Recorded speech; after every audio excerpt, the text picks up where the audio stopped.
தந்தை பெரியார் அவர்களை பற்றி சீமான் அவர்கள் இழிவாக பேசியதற்கு ஆதாரம் வேண்டும் என்று கடந்த 10 நாட்களுக்கு முன்பே நாங்களும் கேட்டிருந்தோம். தமிழ்நாட்டிலே அனைத்து அரசியல் கட்சிகளும் அதை கண்டித்திருந்தது. ஆனால் இதுவரை அதற்கான ஆதாரத்தை தராமல் மேலும் மேலும் பெரியாரை இழிவுபடுத்தியும் கொச்சைப்படுத்தியும் பொய்யான பரப்புரைகளை செய்து வருகிறார். அந்த செயலை கண்டித்து நாங்கள் பெரியாரியல் உணர்வாளர்கள் கூட்டமைப்பின் சார்பில் 30க்கும் மேற்பட்ட அமைப்புகள் நாளைய தினம் காலை 10 மணிக்கு நீலாங்கரையில் உள்ள சென்னை நீலாங்கரையில் உள்ள அவரது வீட்டை முற்றுகையிட்டு போராட இருக்கின்றோம். தொடர்ந்து பெரியார் உலகம் முழுவதும் இன்றைக்கு பெரியாரை நேசிக்கின்றார்கள். தமிழ்நாட்டில் இன்றைக்கு இந்த தலைமுறை கூட பெரியாரை வாசிக்கின்றது. சமீபத்தில் சென்னையில் நடந்த புத்தக கண்காட்சியில் அதிகமாக விற்கப்பட்டது பெரியாருடைய நூல்கள் தான். அப்படி இந்த தலைமுறை பெரியாரை நேசித்து கொண்டிருக்கின்ற போதே தவறான செய்தியை பரப்பி பெரியாரை எப்படியாவது அவருடைய யார் எதிர்த்தாரோ ஆரிய ஆதிக்கத்தை எதிர்த்த பெரியாரை அவர்களால் எதிர்கொள்ள முடியாத நிலையில் அவர்களுக்கு ஒரு கருவியாக இன்றைக்கு சீமான் கிடைத்திருக்கின்றார் என்பதை வெட்ட வெளிச்சமாக்கினார்கள். அந்த துக்ளக் ஆசிரியரும் எச் ராஜாவும் நாங்கள் தான் அவரை இயக்குகிறோம் என்று போட்டி போட்டுக்கொண்டு சொல்லக்கூடிய நிலையில் அவர்களுக்கு கருவியாக இருக்கக்கூடிய சீமான் அவரை நாங்கள் வீடு நோக்கி போய் எதிர்ப்பதற்கு காரணம் அவருடைய அமைப்பு அதை சொல்லவில்லை, அவர் மட்டுமே அதை பிரச்சாரமாக செய்து கொண்டிருக்கின்றார். ஆகவே நாங்கள் அவர் வீட்டை முற்றுகையிடுகின்றோம்.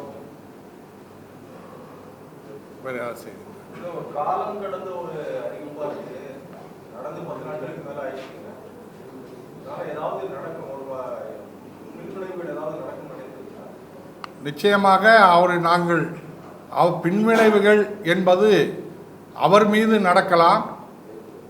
அரசு நிச்சயம் தமிழ்நாடு முழுவதும் 100க்கும் மேற்பட்ட புகார்கள் அவர் மீது காவல் நிலையத்திலே பதிவு செய்யப்பட்டிருக்கின்றது. அதனால் எதிர்காலத்திலே அரசு அவர் மீது நடவடிக்கை எடுக்கும் என்று நம்புகிறோம். காலம் கடந்தாலும் இன்னும் அதற்கான அவர் சொன்ன பெரியாரை கொச்சைப்படுத்தி பேசியதற்கு ஆதாரம் தரவில்லை.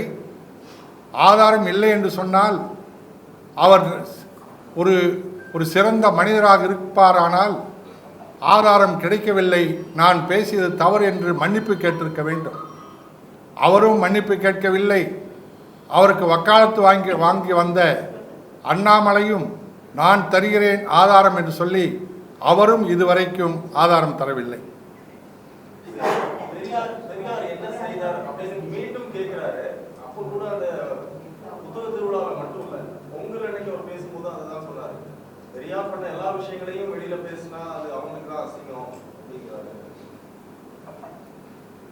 பெரியார் செய்ததை எல்லாம் அவர்கள் சொன்னால் மக்கள் விழித்துக் கொள்வார்கள். மக்களுக்கு, தமிழ்நாட்டு மக்களுக்கும் அல்ல, ஒட்டுமொத்த தமிழ் சமுதாயத்துக்கும் மனித இனத்துக்குமே பெரியார் பேசியது நன்மை பயத்து கொண்டிருக்கின்றது. ஒவ்வொரு நிலையிலும் இன்றைக்கு பெரியாரால் தான் ஒரு சுயமரியாதை பெற்றோம். பெண்கள், நாங்கள் பெண் உரிமை பெற்றோம் என்ற சிந்தனை இன்றைக்கு இந்தியாவிலேயே தமிழ்நாடு ஒரு தலை சிறந்த மாநிலமாக விளங்குவதற்கு பெரியார் தொடங்கிய சுயமரியாதை இயக்கமே காரணம். அதன் வழி வந்த திராவிட இயக்கங்களே காரணம் என்பது எல்லோரும் இன்றைக்கு இந்திய அளவிலே பெருமைப்படக்கூடிய அளவுக்கு தமிழ்நாடு தலை நிமிர்ந்து நிற்கின்றது. எல்லா துறையிலும் முதன்மையாக இருப்பதற்கு காரணம் பெரியாருடைய தத்துவங்கள் இன்றைக்கு இங்கே நடைமுறைப்படுத்துவதுதான்.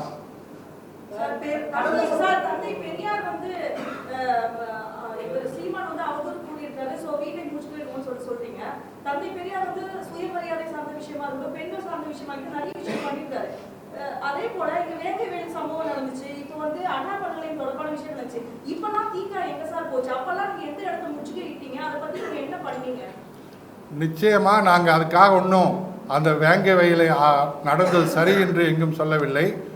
ஐடிஐ இந்த அண்ணா பல்கலைக்கழகத்தில் நடந்ததும் சரி என்று சொல்லவில்லை. அதற்கான இயக்கமாகத்தான் தொடர்ந்து தீண்டாமை ஒழிப்புக்காக தொடர்ச்சியாக போராடி கொண்டிருப்பது எங்களுடைய அமைப்புகள் தான். குறிப்பாக தந்தை பெரியார் திராவிட கழகம் தமிழ்நாட்டிலே பல்வேறு தீண்டாமை கொடுமைகளை களமாடி போராடி சிறைக்கு சென்று அதை முறையடித்திருக்கின்றோம் பல்வேறு பகுதிகளிலே. அதில் ஒன்று வேங்கை வயல். அது நிச்சயமாக அது யாரும் ஆதரிக்கவில்லை. தொடர்ச்சியாக அது குரல் கொடுத்து கொண்டு தான் இருக்கின்றோம். அதே நேரத்தில் அண்ணா பல்கலைக்கழகம் என்பது ஒன்று மட்டுமல்ல, நாள்தோறும் பல்வேறு இடங்களிலே நடந்து கொண்டிருக்கின்றது. இதுவும் வடநாட்டில் பார்த்தால் இன்னும் பிஜேபி ஆளக்கூடிய மாநிலங்களில் நாள்தோறும் கும்பமேளாவிலும் கூட நேற்றைய தினம் நடந்திருக்கின்றது. அப்படி நடக்கக்கூடிய நிகழ்வு எங்களை பொறுத்த வரைக்கும் இது ஒரு அரசியல் குற்றமாக அல்ல, இது ஒரு சமூக குற்றம். சமூக குற்றத்துக்கு சமூகமே அதை பற்றி சிந்திக்க வேண்டிய நிலையில் இருக்கின்றோம். சமூகத்திலே அந்த பாலியல் இந்த தன்மைகள் உருவாக காரணம் மக்கள் மனதில் இருக்கக்கூடிய அந்த தன்மை தான். அதை மாற்றுவதற்கு பள்ளிகளிலிருந்து மாணவர்களுக்கு அதற்கான அதாவது செக்ஸ் கல்வியை கொண்டு வர வேண்டும். அதற்கான புரிதலை உருவாக்க வேண்டும். மாணவர்கள் மத்தியில் அந்த எண்ணங்கள் உருவாகாமல் அதை பற்றி தெளிவை கொண்டு வரக்கூடிய கல்வியும் வேண்டும் என்பதுதான் எங்களுடைய கோரிக்கை.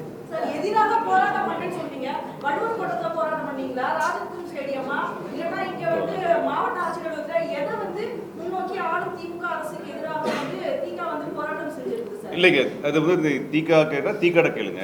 இது அடிப்படையில் பெரியாரிய உணர்வாளர் கூட்டமைப்பு, பல்வேறு அமைப்புகளினுடைய கூட்டமைப்பு. சொல்லிடுறாங்க, நீ கேட்ட கேள்விக்கு பதில் சொல்லிடுறாங்க. இப்போ வேங்கை வயல் பிரச்சனையாக இருந்தாலும் சரி, அண்ணா பல்கலைக்கழகத்தில் நடக்கிற பிரச்சனையாக இருந்தாலும் சரி, பல்வேறு சமூக சிக்கல்கள் இவை அனைத்திற்கும் தொடர்ச்சியாக குரல் கொடுக்கக்கூடிய அமைப்புகளே எங்களை போன்ற ஜனநாயக அமைப்புகள் தான். இதை கடந்து எந்த அமைப்புகள் கடந்த காலத்தில் கொடுத்திருக்கிறார்கள்? இந்த தமிழ்நாட்டில் இருக்கக்கூடிய சமூக பிரச்சனை, சூழலியல் பிரச்சனை அல்லது சாதிவரி மதவெறி பிரச்சனைக்கு எதிராக ஏதேனும் ஒரு சங்கி அமைப்போ ஏதேனும் இந்துத்துவ அமைப்புகளோ கடந்த காலத்திலோ நிகழ்காலத்திலோ போராடி இருக்கிறார்களா என்றால் இதுவரை இல்லை. இந்த பிரச்சனைகள் குறித்தெல்லாம் சமூக பிரச்சனை, சூழலியல் பிரச்சனை, மதவெறி சாதிவெறி பிரச்சனைகள் குறித்தெல்லாம் தொடர்ச்சியாக களத்தில் போராடி கொண்டிருப்பது எங்களை போன்ற ஜனநாயக பெரியாரிய அமைப்புகள், அம்பேத்கரிய அமைப்புகள், மார்க்சிய அமைப்புகள் தான். இந்த அமைப்புகள் தான் அந்த பிரச்சனை எடுத்து பேசிட்டு இருக்கிறோம். அப்போ எங்களுடைய வலிமைக்கு உட்பட்டு இதற்கு எதிர்ப்பு தெரிவிப்பதும் இதற்கான அழுத்தத்தை கொடுப்பதும் செஞ்சுட்டு வர்றோம். இப்ப சீமான் வீட்டை முற்றுகையிடக்கூடிய அளவுக்கு நாங்கள் ஏன் செல்ல வேண்டி இருக்கிறது என்றால், கிட்டத்தட்ட 20 நாட்களாக அவர் பேசிக்கிட்டது 20 நாள் ஆகும், 15 நாட்களுக்கு மேலாகிறது. ஆதாரங்கள் கொடுங்கள் என்று கேட்டுவிட்டோம், ஆதாரத்தை தரல. ஆனா தொடர்ச்சி அவதூறை தொடர்ச்சியா பேசினார், தொடர்ச்சியா பத்திரிகை சந்திப்பில் பேசிக்கிட்டே இருந்தார். பல்வேறு எதிர்ப்புகளை கண்டனங்கள் தெரிவித்து வந்தோம். இதே பத்திரிகையாளர் மன்றத்தில் இருந்து சீமான் விவாதத்திற்கு வர வேண்டும் என்று நேரடியாகவே நாங்கள் கோரிக்கை வைத்தோம். அதற்கு அவர் தயாரா இல்லை. அவர் என்ன சொன்னார்னா, நான் விவாதத்துக்கு இருகரம் விரித்து தயாராக இருக்கிறேன்னு அறிவிச்சார். நாங்களும் சொல்லியிருக்கிறோம். ஆனா இதுவரைக்கும் ஏன் விவாதத்துக்கு வரல அப்படின்னா அதுக்கு பதில் இல்லை. அப்ப ஒரு அவதூறை பரப்பிடலாம், அந்த அவதூறுக்கு நான் பொறுப்பெடுக்க மாட்டேன், அதுக்கு ஆதாரம் தர மாட்டேன் அப்படின்னா இது நாளைக்கு உங்களுக்கு நடக்கலாம், எனக்கு நடக்கலாம், யாருக்கு நடக்கலாம். தந்தை பெரியாருக்கே இது நடக்குது. தந்தை பெரியாருடைய எழுத்துக்கள், பேச்சுக்கள் எல்லாமே ஆவணமா இருக்குது. அப்பேற்பட்ட ஒரு தலைவரை நான் அவதூறு செஞ்சுட்டு போறேன்னா அந்த கட்சியில பண்பு என்னவாகும்? காலையில நாளைக்கு அந்த கட்சி விமர்சிக்கக்கூடிய யாராக இருந்தாலும் அவர்கள் இது போல அவதூறு பண்ணிட்டு நான் ஆதாரம் தரம் போயிட்டே இருக்கலாமா? 8% வாக்கு வாங்கி இருக்கக்கூடிய ஒரு கட்சியின் தலைவர் பொய் பேசலாமா? பொய் பேச முடியுமா? அப்ப 8% வாங்கக்கூடிய ஒரு கட்சி தலைவர் பொய் பேசுறாரு அப்படின்னா அந்த செய்தி உண்மை என்று தானே பொதுவெளியில பார்க்கப்படும். அதற்கு தான் இப்ப முற்றுகையிடுறோம். ஏன் முற்றுகையிடுறோம்? விவாதத்துக்கு வாங்கன்னு சொல்றோம். ஏன் விவாதத்துக்கு வராம சீமான் ஓடுறார்? ஏன் ஓடி ஒளிகிறார்? அவர் மண்டியிடாத மாணன் பேசுறாரு, வீழ்ந்து விடாத வீரன் பேசுறாரு. இந்த பொய்யான தகவலுக்கு ஆதாரம் இருந்தா கொண்டு வாங்கன்னு சொல்லிட்டோம், இது வரைக்கும் தரல, இது வரைக்கும் அதை குறித்து விளக்கம் பேசல. சரி, பொது வெளியில் விவாதத்துக்கு வாங்க, கருத்து என்னன்னா நாங்க தெரிஞ்சுக்கிறோம். எங்க இருந்து அந்த ஆதாரத்தை எடுத்தேன்னு நீங்க சொல்றீங்களா, அந்த சொல்லுங்கன்னு சொல்லி கேட்கிறோம். சம்பந்தமே இல்லாம தேசிய உடைமையாக்கு, நாட்டுடைமையாக்குன்றாங்க. அந்த பெரியாரின் எழுத்துக்களை நாட்டுடைமையாக்குறதுங்கிறது என்ன அர்த்தம்னா, யார் வேணா புத்தகத்தை அச்சடிக்கலாங்கிற அர்த்தமே ஒழிய படிக்க கூடாதுங்கிற அர்த்தம் இல்ல. எல்லாரும் அச்சடிக்கலாம்னா அதுக்கு தான் நாட்டுடைமையாக்குறது. படிக்கிறதுக்கு எல்லாத்துக்கும் உரிமை இருக்கு, அந்த புத்தகங்கள் இருக்குது. தோழர் ராமகிருஷ்ணன் அவர்களே விடுதலை குடியரசு இதழ்களை எல்லாம் அச்சடிச்சு புத்தகம் கொண்டு வந்திருக்காரு. படிக்க வேண்டியதானே, அதுல இருந்து எடுத்து காமிக்க வேண்டியதானே. சம்பந்தம் எல்லாம் போய் சொல்லிட்டு இருக்கிறார். நாட்டுடைமை ஆக்குறதுக்கும் ஆதாரத்தை எடுத்து காமிக்கிறதுக்கு என்ன சம்பந்தம் இருக்கு, என்ன தொடர்பு இருக்கு, என்ன தொடர்பு இருக்கு? ஐயா தோ பரமசிவன் அவர்களுடைய எழுத்துக்கள் நாட்டுடைமை ஆக்குறது என்ன அர்த்தம்? எல்லாரும் அச்சடிக்கிறோம். இன்னைக்கு 20-30 பதிப்பகங்கள் அதை அச்சடிக்குது, அவ்வளவுதான் விஷயம். ஆனா அச்சுக்கள், அவருடைய எழுத்துக்கள், பேச்சுக்கள், சிந்தனைகள் படிக்கிறதுக்கு இருக்கான இருக்குது. அப்ப சீமான் செய்யக்கூடிய விஷயம் என்னன்னா, நாளைக்கு இன்றைக்கு இருக்கக்கூடிய தமிழ்நாட்டில் மிகப்பெரிய அளவில் கொண்டாடப்படக்கூடிய தலைவரையே நான் இழிவுபடுத்துவேன், ஆதாரம் தர மாட்டேன் அப்படின்னா, நாளைக்கு இது யாருக்கு வேணா நடக்கும், எப்பேற்பட்ட சாமானியனுக்கு இது நடக்குங்கிறதுல தான் நாங்கள் இது கேள்வி எழுப்புறோம். ஆகவே சாமானியர்களுக்கு இது நடக்கக்கூடாது. இது பெரியாருக்கே நடக்குதுனால் பெரியார் கேள்வி கேட்கறது யார் இல்லைங்கிற இடம் தான் இருக்குது. அதனால தான் இன்றைக்கு இயக்கங்கள் நாங்கள் போராட்ட காலத்துக்கு வந்திருக்க வேண்டிய தேவை இருக்கு. இன்றைக்கு பாலியல் பிரச்சனை நடக்குதுன்னா அதற்கான மூல காரணங்களை கண்டறிந்து தீர்க்க வேண்டிய கடமை ஆளும் அரசுக்கும், காவல்துறைக்கும், ஊடகத்துறைக்கும், எங்களை போன்ற அமைப்புகள் எல்லாத்துக்குமே இருக்குது. அது குறித்தான கல்வியிலிருந்து, புரிதலிருந்து எல்லாத்துக்குமே இருக்குது. அந்த பொறுப்புகள் எல்லாம் எடுத்துக்குவோம். குற்றவாளியை கைது செய்ய வேண்டும் என்கிற இடத்தில் நாங்கள் தொடர்ச்சியான அழுத்தம் கொடுக்கறதா காரணமே ஒழிய, வேங்கவேல் பிரச்சனைக்கு சீமான் ஏதாவது போராட்டம் நடத்தினாரா, ஏதாவது போராட்டம் நடத்திருக்காரா, அல்லது பாரதிய ஜனதா கட்சி போராட்டம் நடத்திருக்கா? நானே 10 போராட்டத்துக்கு மேல வேங்கவேலுக்கா போராட்டத்தில் பங்கெடுத்திருக்கிறேன். நீங்களே பார்த்துருக்கிறீங்க. எத்தனை போராட்டத்தை சீமான் நடத்திருக்காரு? திமுகவுக்கு எதிராக சீமான் நடத்தின போராட்டங்கள் எத்தனை? அது சீமான் சொல்லுவாரா? சீமான் சொல்லுவாரா? அவர் நேரம் முதலமைச்சரை பார்த்து ஸ்டாலின் ஆட்சி சிறப்பாக இருக்குது சமரசம் பண்றாருல, அவரை கேளுங்க என்ன போராட்டம் பண்ணாருன்னு. ஆக தமிழ்நாட்டில் சமூக பிரச்சனைகளுக்கு கேள்வி எழுப்பக்கூடிய அமைப்புகள் நாங்கள் தான். அது எந்த கட்சி ஆட்சியில் இருந்தாலும் நியாயத்திற்காக கோரிக்கை கொடுக்கக்கூடியவர் நாங்க தான். பாரதிய ஜனதா கட்சியோ நாம் தமிழர் கட்சியோ அதற்கெல்லாம் வீதியில் இறங்கி சீமானெல்லாம் போராட்டம் நடத்தல. அண்ணாமலை போராட்டம் நடத்துறேன்னு வந்துட்டு ஆட்டோல ஏறி ஓடி போனாரா இல்லையா? எல்லாரும் தானே பார்த்தோம், ஊடகத்தில் பார்த்தோம்ல. ஒரு சாதாரண கைதுக்கு காலையில கைது பண்ணி மாலையில் விடக்கூடிய கைதுக்கு அண்ணாமலை பயந்து ஆட்டோல ஏறி ஓடி போனார். இவங்க எல்லாம் வீரனுங்களா? கடந்த 3 வருஷம் சீமான் என்ன போராட்டம் பண்ணிருக்காரு தமிழ்நாட்டில்? என்ன போராட்டத்தை பண்ணிருக்கிறார்? பாரதிய ஜனதா கட்சிக்கு எதிராக பண்ணது இல்ல, திமுகவுக்கோ அதிமுகவுக்கு எதிர்க்கு எதிராக போராடின பழக்கமே கிடையாது. எல்லா போராட்டத்திலும் வந்து தலையை காமிச்சிட்டு போயிடுவார். எல்லாமே பிரஸ் மீட்ல மட்டும்தான் அவர் பேசியிருக்கிறார். பத்திரிகையாளருக்கு முன்னாடி கோவப்படுவாரு, பத்திரிகையாளர்களை இழிவா பேசுவாரு. பத்திரிகையாளர் யாராவது கேள்வி கேட்டுட்டா அதுக்கு பதில் சொல்ல தெரியலன்னா அதுக்கு வந்து கத்துவார், மத ரீதியாக சுட்டி காட்டுவார், ஜாதி ரீதியாக குறிப்பா வந்து பேசுவார், எந்த சேனல்னு கேட்பார். இந்த மாதிரி ஏதாவது நாங்கள் இயக்கங்கள் நாங்கள் பேசியிருக்கிறோமா என்னைக்காவது? அதனால அவர் வீரமெல்லாம் மைக்கு முன்னாடி தாங்க, அது பிரஸ் மைக்கா இருந்தாலும் சரி, மேடை மைக்கா இருந்தாலும் சரி. அதனால இங்க சமூக பிரச்சனைக்கு நாங்கள் தான் குரல் கொடுத்துட்டு இருக்கிறோம். சமூக சீரழிவு பிரச்சனைகளுக்கும் நாங்கள் தான் பேசிக் கொண்டிருக்கின்றோம். இந்த கட்சிகள் பேசவில்லை. நாங்கள் இன்றைக்கு சீமான் விட முற்றுகையிடுவதற்கான காரணமே தொடர்ச்சியா பொய்ய பேசிட்டு இனிமேல் சீமான் தமிழ்நாட்டிற்குள்ளாக அரசியல் செய்ய முடியாது. வெளிப்பட சீமானு சொல்லிக்கிறோம். நாளைக்கு முற்றுகைக்கு நாங்கள் வர்றதுக்கான காரணமே நீங்க பேசுற பொய்யுக்கு நீங்க வருத்தம் தெரிவிச்சு நேரடியாக வெளிப்படையாக விவாதத்துக்கு வந்து நிக்கணும். நீங்க உண்மையாலுமே ஆதாரத்தின் அடிப்படையில் பேசுனீங்கன்னா விவாதத்துக்கு வாங்க சார். ஏன் பயந்து ஓடுறீங்க? நான் ஊர்ல இருக்க மாட்டேன் உங்க ஆளுங்களை விட்டு எதுக்கு அறிக்கை விடுறீங்க? நீங்க தான் மண்டியிடாத மானஸ்தானாச்சே, வந்து நிக்க வேண்டியதான விவாதத்துக்கு. நாங்கள் எங்களை எதுக்கு உங்க வீடு வரைக்கும் இழுத்து வந்தீங்க? நாங்க உங்க வீட்டை முற்றுகிடுவோம்னு சொல்லி எத்தனை நாள் ஆகுது? கிட்டத்தட்ட 10 நாள் ஆகுது. 10 நாளா பதில் இல்லை. 10 நாளா விவாதத்துக்கு வர்றதுக்கு தயாரா இல்லை. அப்ப நாங்க என்னதான் பண்ண முடியும்? நீங்க பாட்டு போய் பேசிட்டு போயிட்டே இருப்பீங்க, நான் பார்த்துட்டே இருக்கிறதா? அதனாலதான் இந்த முற்றுகையும் இந்த போராட்டத்தையும் நாங்கள் நடத்துகின்றோம்.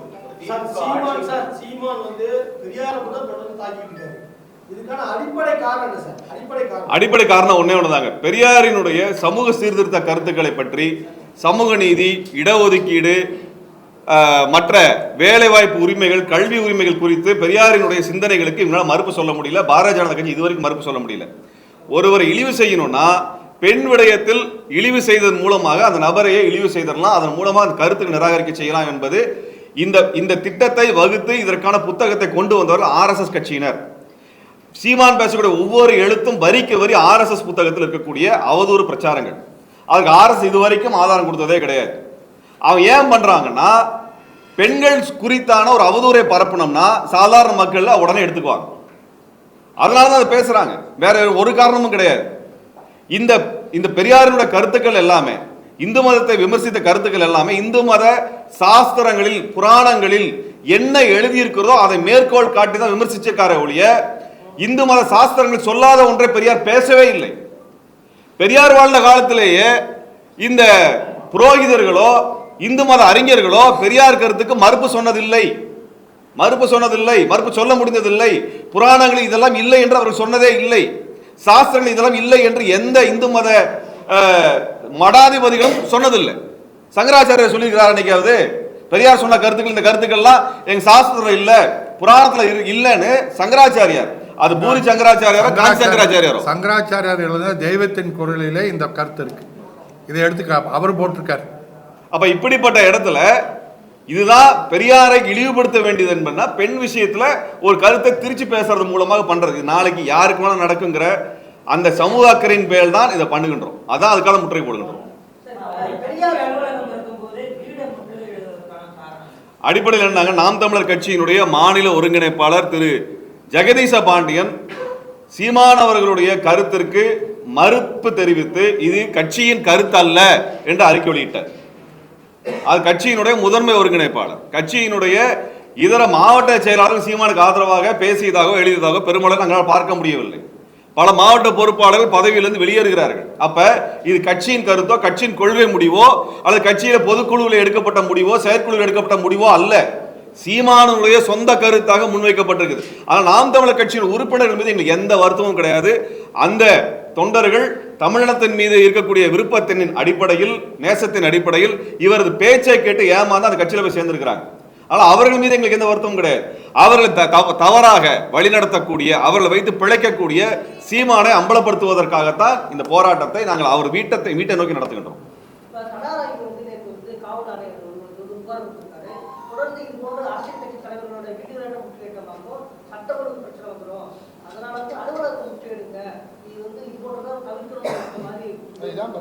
இல்ல, அதுதான் நாங்க சொல்லிருக்கிறோம்.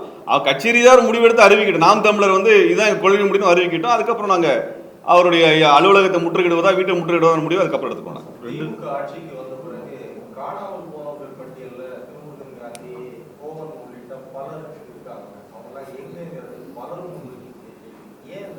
நேற்று அறிக்கை, முந்தா நாள் அறிக்கை தொடர்ந்து பார்த்தீங்கன்னா வாரத்துல 4 நாள் நீங்களே வந்திருக்கீங்க பேட்டிக்கு. இல்லைங்க, என்னன்னா திமுக ஆட்சிக்கு வந்ததுக்கு பின்னாடி நீங்க எல்லாம் எங்க போனீங்க அப்படிங்கிற ஒன்ன திரும்ப திரும்ப திட்டமிட்டு எழுப்புறாங்க.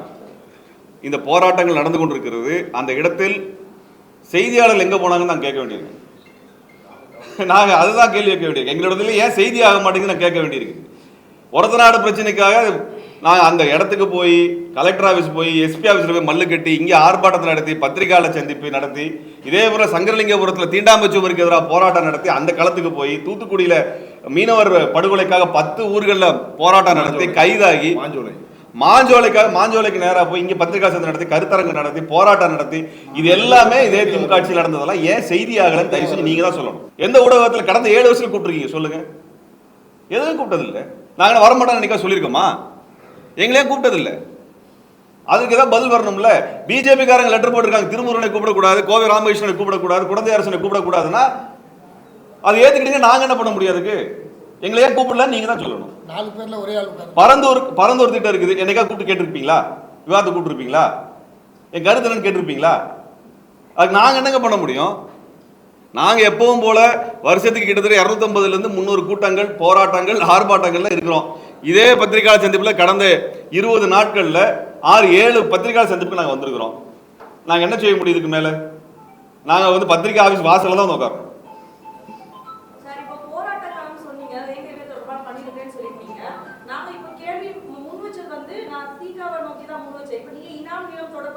இந்து சமய அறநிலைத்துறை இது எடுத்தோம் நான் பார்த்த வரைக்குமே நீங்க ஓரளவு பேசி இருக்கிறீங்க. பட் தீகாவை பொறுத்த வரைக்கும் பெரியார் 90 வயசுக்கு மேல அவ்வளவு உடல்நிலை சரியில்லாத போது கூட சமூகத்தை பத்தி யோசிச்சு எல்லாம் பண்ணாரு. ஆனா ஐயா வீரமணி அதுல 40% கூட பண்றாரு வந்து நீங்க அது அவங்க கிட்ட தான் கேட்கணும். இது பெரியார் உணர்வா கூட்டமைப்பு பெரியார் உணர்வா கூட்டமைப்புல திராவிட கழகம் இல்ல. திராவிடர் கழகம் இல்லைங்க. திராவிட கழகம் இதுல இல்ல. அவர்கிட்ட கேளுங்க. அதே மாதிரி சீமான் பெரியாரிஸ்டா தான் நாங்க இருக்கிறோம். அவங்க கிட்ட தான் அது முன்வைக்க அதே மாதிரி சீமானுடைய நேர்காணல்லையும் இப்போ யூசிஜி கொண்டு வந்திருக்க திட்டங்களை பற்றி கேளுங்க. அவங்க கொண்டு இருக்கக்கூடிய தமிழுக்கு இல்லாமல் சமஸ்கிருதத்துக்கு நிதி அதிகமாக ஒதுக்குறாங்க, தமிழை புறக்கணிக்கிறாங்க. அதை பற்றியெல்லாம் சீமான்கிட்ட ஒன்றிய அரசினுடைய அந்த கேள்வியெல்லாம் நீங்கள் சீமான்கிட்ட கேட்கறதில்ல. ஏன்னா அவர் இப்போ ஒன்றிய அரசுக்கு ஆதரவாக நிற்கிறார்.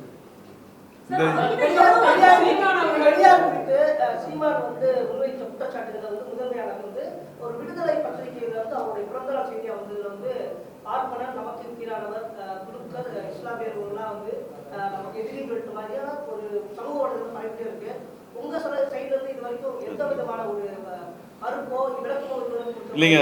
மொத்தமாவே ஒண்ணு விடுதலை பக்கத்தை எடுத்து கொடுக்க சொல்லுங்க. அதான் சொல்றேன். வெளிப்படையா விவாதத்துக்கு வந்தாங்கன்னா கொடுக்கலாம். இப்ப அதுல ஒன்று சொல்றாரு, எதை அவங்க எது வந்து ஆதாரம்னு சொல்லி பரப்புறாங்கன்னு ஒன்று சொல்லிடுறேன். இந்து மதத்துல தாய்மாமன் மகளை திருமணம், அதாவது தாய்மாமன் மகளை திருமணம் பண்றது அல்லது அக்கா மகளை திருமணம் பண்றது ஒரு முறை இருக்குது. இஸ்லாத்துல வந்து சித்தப்பா மகளை திருமணம் பண்ணிக்கலான்ற ஒரு முறை இருக்குது. அப்படின்னு ஒவ்வொரு ஊர்லயும் ஒவ்வொரு விதமான முறைகளை வைத்து திருமண முறை என்று வருகிறது. எங்கும் ஒரே விதமான முறைகள் எல்லாம் இருக்கிறது இல்ல. உலகம் முழுக்க ஒவ்வொரு இடத்துல ஒவ்வொரு மாதிரி முறைகள் இருக்கிறது. இது எதுவும் சமச்சீரான முறைகள்லாம் இல்லை அப்படின்னு ஒரு ஆய்வை எழுதுற கட்டுரை தான் அது. அந்த கட்டுரை இதை அவரே எழுதியிருக்கிறார். இதுதான் அவன் ஆதாரம் போறான். அதுல படிச்சு பார்த்தாலும் இதுதான் இருக்குது. நீங்க அக்கா மகளை திருமணம் பண்றது இல்லையா இங்க? இஸ்லாமியர்கள் இப்படிப்பட்ட முறைகள் அதான் ஒரு ராமாயணத்திலே பல ராமாயணத்துல புத்த ராமாயணம் இருக்கு. அதுல ராமன் செய்திக்கு தங்கைன்னு இருக்கு. இல்லைங்க, என்ன விஷயம்னா இல்லைங்க, என்ன நடக்குதுன்னா அவர் பேசுனதுல 2 வரியோ 3 வரியோ கட் பண்ணி எடுத்து போடுறாங்க. இப்ப இந்த தாய் மகள் பிரச்சனை விஷயத்துல 3 பக்க கட்டுரை, 3 பக்க கட்டுரை எடுத்து வெளியே போட்டுருக்குது. அதை எடுத்து போடல, அதை எடுத்து அவங்க போடல. இந்த மாதிரி மதங்கள்ல சொல்லப்பட்டிருக்குது அப்படின்னு அவர் சொல்லியதை எடுத்து இதான் ஆதாரம். அதுல என்ன தவறு இருக்குது? நடக்கிற விஷயத்த அவர் எழுதியிருக்கிறார். இதுல என்ன தவறு இருக்குது? அதெல்லாம் அவர் சொல்றாரு. இப்படியும் வைக்கிறாங்க. புராணத்துல எடுத்து பார்த்தோம்னா மகளையே கல்யாணம் பண்ணிக்கிறதா இருக்கிறது, அல்லது சகோதரியை கல்யாணம் பண்ணிக்கிற மாதிரி முறைகள்லாம் இருக்குது. பர்மாவில் ஆரிய வழக்கப்படி தங்கச்சியை கல்யாணம் பண்ணிக்கிற முறை இருக்குது அப்படின்னு எழுதுறாரு. ஒவ்வொரு ஊர்ல எப்படிப்பட்ட வழக்கங்கள் இருக்குன்னு இதை எடுத்து தவறா மாதிரி அக்காவோடு மகளோடு தாயோடு பண்ணிக்கலாம்னு திருச்சி ஒரு செய்தியா போடுறாங்க அவங்க. அதனாலதான் சொல்ற வெளிப்படை விவாதத்துக்கு வாங்க, பதில் சொல்றோம்னு சொன்னா வர மாட்டேங்கிறாங்க. கற்பு விஷயமா வரப்பதான் சொல்றாரு. இல்ல, இது எல்லாமே அவர் நாம எதையுமே அவர் பெரியார் எழுந்த மறுத்தலம் பேசல. எடுத்துட்டு வாங்க, நீங்க கொண்டு வர ஆதாரத்தை காமிங்க சார்னு கேட்கிறோம். நீங்களும் உருவாக்கி இருக்கீங்க இல்லையா, அதை காமிங்க. இப்ப சீமான் வந்து பெரிய தலைவரோடு இருக்கிற மாதிரி ஒரு படத்தை உருவாக்குனாங்க இல்லையா, அந்த மாதிரி ஒரு படத்தை நிறைய உருவாக்கி இருக்கிறாங்க. பிரபாகரனோடு பிரபாகரனோடு இருக்கிற மாதிரி படத்தை உருவாக்குனதா இப்ப செய்தி வெளியிருக்குல்ல. இது மாதிரி இது படத்தோடய சேர்த்து பண்ணிருக்கான டெக்ஸ்ட்டை மாத்திரக்கு எவ்வளவு நேரம் ஆகுது? அதனால தொடர்ச்சியா இந்த மாதிரி அவதூறுகளை உருவாக்கி கொண்டே போறாங்க. அதை இது நாளைக்கு ஏஐ வந்திருக்குது, அதுல என்னென்ன பண்ணுவாங்கன்னு தெரியாது. அதனாலதான் இதெல்லாம் முதல்ல இப்பவே சொல்லிடுவோங்கிறதுக்காக. யாருக்குங்க? ஏன் தமிழ்நாட்டுக்கும் மேதகு பிரபாகரன் அவருக்கு நிறைய தொடர்பு இருக்குதுங்க. கோவை ராமகிருஷ்ணன் இருக்கிறாரு. இவரை விடவா இங்க பெரிய தொடர்பு உள்ளவங்க இருக்கிறாங்க. இதை விடவா வேற யாராவது வேணுமா என்ன? இல்லை, அவருக்கு தொடர்பு இல்லைங்கன்னெல்லாம் சொல்ல வரல.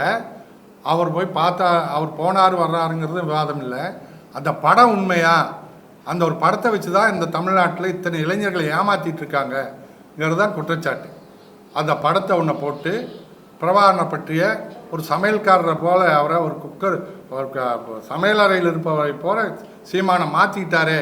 இது விடுதலை புலிகளையும் தமிழீழ தேசிய விடுதலை போராட்டத்தையும் இவர் வந்து கொச்சைப்படுத்திட்டாரு இங்கிறது எங்களுடைய குற்றச்சாட்டு. சீமான் மறுத்தா ஒரிஜினல் காப்பி இருக்குமுலங்க, அந்த போட்டோட ஒரிஜினல் காப்பி இதே மாதிரி பிரஸ் வச்சு ரிலீஸ் பண்ண வேண்டியதானே? ஷூட்டிங் எடுக்க போனப்ப அங்க போய் பார்க்க முயற்சி பண்ணது உண்மை.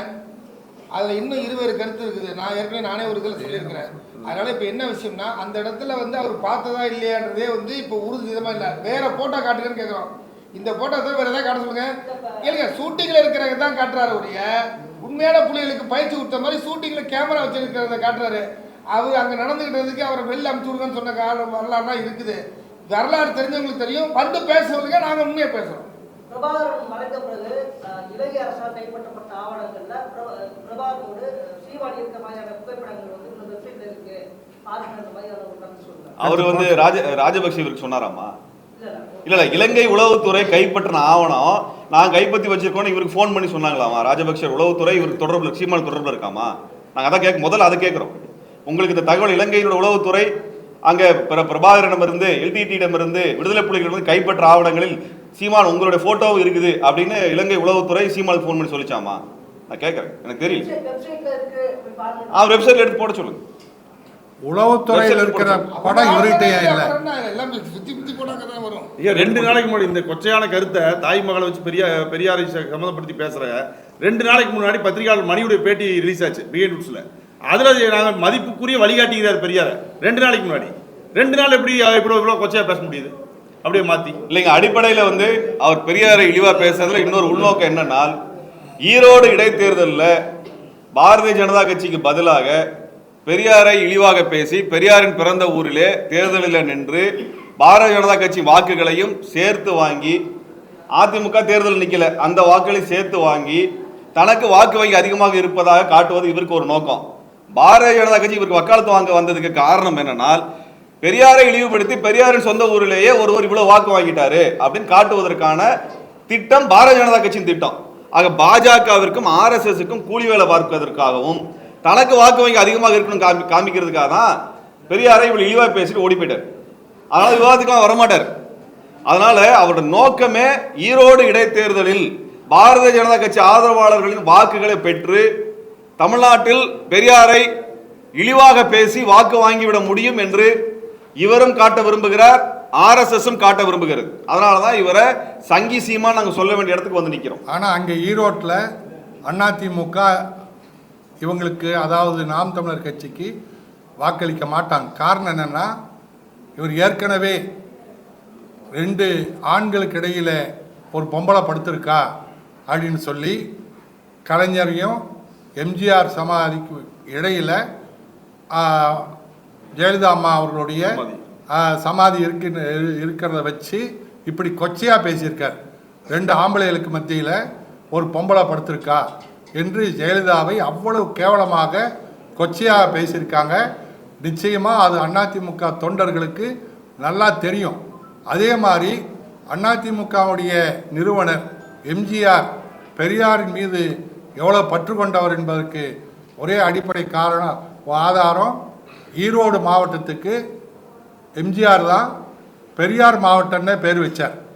1978 பெரியாருடைய 100ஆண்டு விழாவில் தமிழ்நாட்டிலே ஒரு மாவட்டத்துக்கு பெயர் சூட்டியது ஈரோட்டுக்கு தான் பெரியார்னு பெயர் சூட்டினார். அதே மாதிரி பெரியார் கொண்டு வந்த தமிழ் எழுத்து சீர்திருத்தம் அரசால் ஏற்றுக்கொள்ளப்பட்டு தமிழ்நாட்டிலே எம்ஜிஆரால் நடைமுறைப்படுத்தப்பட்டது. அந்த எழுத்து சீர்திருத்தம் தான் இன்னைக்கு எல்லோருக்குமே உலகம் முழுவதும் இருக்கக்கூடிய தமிழர்களுக்கு கணினியில், நம்ம வலைதளங்களில் எளிமையாக நாம் பயன்படுத்தக்கூடியது இந்த தமிழ் எழுத்து சீர்திருத்தத்தினால்தான். அதை கொண்டு வந்து எம்ஜிஆர். அதே போல் ஒவ்வொரு மாவட்டத்திலையும் பெரியாருடைய நினைவு ஸ்தூபிகள் அதில் நிறுவியிருக்கார். அதில் திராவிட சமுதாயம் ஆகிய இந்த சமுதாயத்தை மற்ற இனங்களைப் போல மானமும் அறிவும் உள்ள இனமாக மாற்றுவதற்கு எனக்கு தகுதி இருக்கோ இல்லையோ நான் வந்திருக்கேன்னு ஐயா சொன்ன வாசகம் ஒவ்வொரு மாவட்டத்திலும் தலைநகரத்திலையும் பெரிய எம்ஜிஆர் தான் நிறுவியிருக்கார். அதுக்கு மேலே பெரியாருடைய பொன்மொழிகள் கடந்த காலங்களில் தடை செய்யப்பட்டிருந்தது. எம்ஜிஆர் வந்து தான் 1979 பெரியாருடைய பொன்மொழிகள் என்ற புத்தகத்தை தடையை நீக்கி கொண்டு வந்தார். இப்படி பெரியாரின் மீது அன்பு கொண்டவர், பாசம் கொண்டவர் எம்ஜிஆர் அவர்கள். அது அதிமுக தொண்டர்களுக்கு தெரியும். அதனால் நிச்சயமாக ஈரோட்டில் அவங்க சீமானுக்கு வாக்களிச்சிட மாட்டாங்க.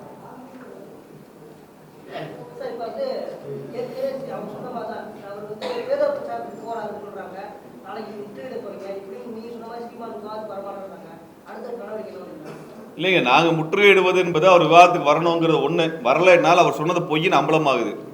வேற ஒன்று. அவரு ஆதாரம் கேட்ட போது உடனே இருக்க ஆதாரம் காட்டல, பூட்டி வச்சிருக்காங்க, ஒளிச்சு வச்சிருக்காங்கன்னு தான் சொல்றதே தவிர, அப்போ அப்படி இருந்தால் அவருக்கு எப்படி தெரிஞ்சதுன்னு மக்கள் கேட்குறாங்க. சரி, பூட்டி வச்சிருக்கிறது உனக்கு எப்படி தெரிஞ்சது, நீ எங்கே படித்தான்னு கேட்குறாங்க. படிச்சிருந்தா கையில் இருந்திருக்கணுமே காட்டுன்னு மக்கள்கிட்ட நாங்கள் அம்பலப்படுத்துறதுக்கு தான் அந்த போராட்டம் நடத்தினோம். அம்பலப்பட்டுட்டார். அது தொடர்ந்து இனிமேல் பேசக்கூடாதுங்கிறதுக்காக நாளைக்கு நடக்கிற முற்றுகை.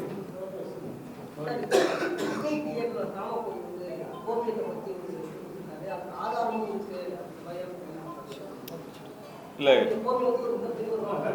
அடுத்த பேசுறதுக்கு விரிவாக பேசுறதுக்கு மருத்துவர்களே இருக்கிறாங்க.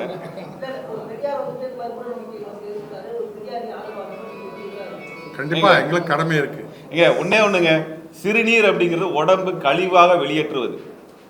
ரொம்ப எளிமையான விஷயம், அவ்வளவுதான். சிறுநீர்ங்கிறது உடம்புக்கு தேவையில்லாத விஷயங்களை வெளியேற்றுவது.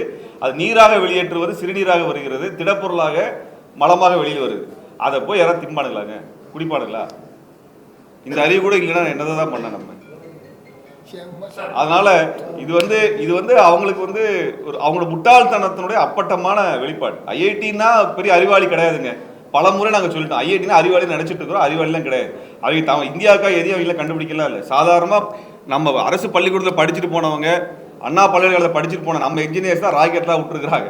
ஐஐடியிலேருந்து வந்தவங்கலாம் விட்டதில்லை. நாங்களும் இன்ஜினியரிங் படிச்சு வந்தவங்க தான். அங்கே என்ன தரத்தில் இருக்காங்க எனக்கு நல்லாவே தெரியும். அதனால அது ஐஐடி சொல்றாங்கிற நம்பிடாதீங்க. அப்படிலாம் அவங்க எது வேலையும் பார்க்கல. மதுரை அருகே வந்து ஒரு பட்டியலின சமூக சிறுவனை வந்து சிறுநீர் கழித்து இன்னொரு சமூக பசங்க வந்து ரொம்ப கேவலப்படுத்திருக்காங்க. ஆனா இதுல காவல்துறை போய் கம்ப்ளைண்ட் கொடுத்தும் காவல்துறை அதற்கான நடவடிக்கையை வந்து உரிய நடவடிக்கை வந்து எடுக்கல அப்படின்னு சொல்லி மார்க்சிய தோழர்கள் வந்து வலியுறுத்துறாங்க. மார்க்சிய கூட்டணி கட்சிகள் இருந்து வலியுறுத்தி தான் இந்த ஆக்ஷன் எடுக்கணும் அப்படின்ற நிலைமையில திமுக இருக்காங்க. அவர் சொல்லிட்டு அப்ப நீங்க சொல்லுங்க. சொல்லுங்க.